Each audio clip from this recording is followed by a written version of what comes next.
Hello everyone, my name is Axemun, and today I'm going to be hunting for that pussy. No, I'm not. Today I'm going to be doing a review of the QPAD, can't remember its name, the QPAD DX-20 Optical Pro Gaming Mouse. Fantastic. I had this sent me not that long ago, to be honest with you, about a week ago. Some of you will probably notice by now. I put it up on Twitter saying that I'll be doing a review of this mouse in a week.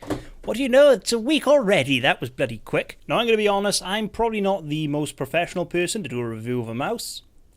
I don't care. Now with that nonsense out of the way, let's actually get on with the review. Let's go on with the review, shall we? Now before we begin, I will point out I was using the Hyper Fury G402. I think it was the Hyper Fury by Logitech. This was actually a pretty damn good mouse, so I have to say that this QPAD has quite a lot to stand up for if it's going to be any good. So let's find out to see how it did, shall we? Now starting off with the mouse, it has a fantastic looking design. Actually, this thing is really comfortable to use as well. Has lovely lights all over the side, has a lovely glowing QPAD, which is also pretty damn pretty. Feels nice in the hand too. Don't know if I said that once yet, but my god, this thing is nice and soft. That was probably the first thing I noticed when I held this thing. Oh, it's so squishy and soft. Movement's pretty damn good on my Warpad by XFX, and I have to say, using this thing feels pretty damn comfortable. And it's also ambidextrous as well. It is ambidextrous, the word I'm looking for now, isn't it? Yes. Now for the buttons on the mouse, we have two on the side which can be used with your thumb, although they're only on the left-hand side. So if you're left-handed, you're probably not going to have anything on the right-hand side, which is it's kind of sad. For an ambidextrous mouse anyway, that's kind of a bit weird. And then again, my fingers would probably be clicking on them anyway, and it'd kind of screw everything up. So I could see why they might have done that. You have the two buttons to control your DPI settings, you have your roller wheel, rocker wheel, I don't know what you want to call it. Then you obviously have your left and mouse clickers. Fantastic. They all feel... they click. That's pretty much all I can say. They feel nice to use. The thumb... I just pressed the button I shouldn't have. The thumb button's really easy to access, so you don't really have to struggle a bit there, whereas with my G402, I actually struggled quite a bit to use those buttons quite comfortably. So this was a bit of an upgrade for using those buttons, which is, yeah, it's quite fantastic. The cable for the mouse is actually braided as well, so you don't really have to worry about the damn thing from breaking. Unlike my G402, which isn't braiding, and actually cost more than this, well, I was when I first bought it anyway. I need to breathe. The RGB lights are a pretty damn nice feature as well. You got this lovely light all the way at the bottom down by here, and it looks pretty damn fantastic going all the way around the mouse. You have the roller wheel, rocker wheel, I don't care what you want to call it, that also glows. Oh, it's so pretty. And you also have a fantastic looking cue which glows as well. It's fantastic. Now seeing that I'm talking about the lights, I might as well talk about the software. There's quite a lot going on here which is pretty damn beautiful. You can fully customize all the buttons to do whatever the hell you like. It also turns out as well you can actually slide the rocker button left and right as well, which I wasn't aware of that, and now I am. And then again, I actually never use that feature anyway with whatever mouse I'm using. Oh, bloody hell. There's a lot you can do in here as well to change the DPI of the mouse, which is quite fantastic. You got a ton of settings here. Polling rate, I don't know what polling rate is, and I probably should. Calibrate, I don't want to do that. I'm going to cancel all this. Fantastic. You can also record your own macros as well, which is very useful for depending on whichever game you're using and stuff, so I quite like that. That's a pretty nice feature, although I never used it myself. Pretty fantastic. You got your lights here. My god, there's so many settings for the lights. You can change anything you want to do whatever the hell you like and stuff. And in the support section then you can upgrade the software or the firmware on your mouse. Fantastic. You've also got a register button, which I'm not going to do because I can't be bothered right now.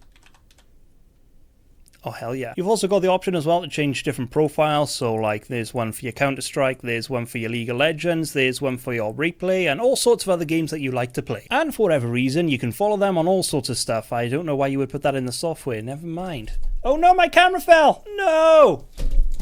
Shit. So how does the mouse feel when you're actually using the damn thing to do what people do best, which is usually play games, because why would you get a gaming mouse if you're not going to play games? That's just stupid. Honestly, being more comfortable to use, I actually found it to be a little bit better for me. I didn't really find any sort of latency problems like what most people usually complain about whenever they get a new mouse. Obviously, I did have to have a bit of a burn-in process because you can't just pick up a mouse...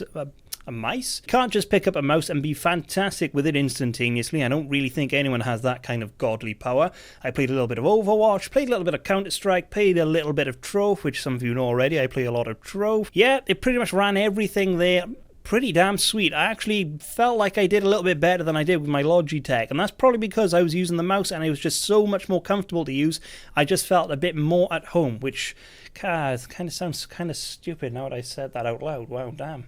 Although I will point out, I am by no means an MLG player, so your mileage is going to vary.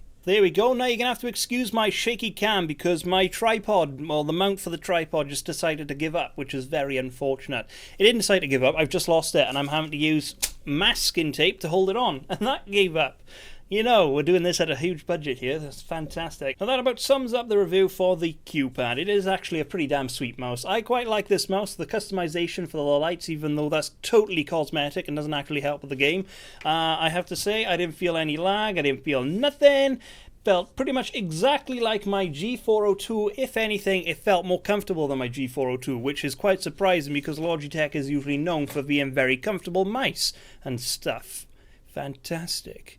Anyway, that's my review of the QPAD DX-20, a lovely ambidextrous mouse, a company I haven't really heard that much of, to be honest with you. So when I actually got this mouse, I was quite dubious, to be honest with you. I didn't expect it to be as good as it was, so I actually got quite a good surprise about this. So yes, QPAD, give them a go. They're pretty damn good. I quite like this mouse quite a bit. It's going to be my daily driver. Anyway, if you liked this review, leave a like, and if you do, I will make sure I will get you nudes of my dog.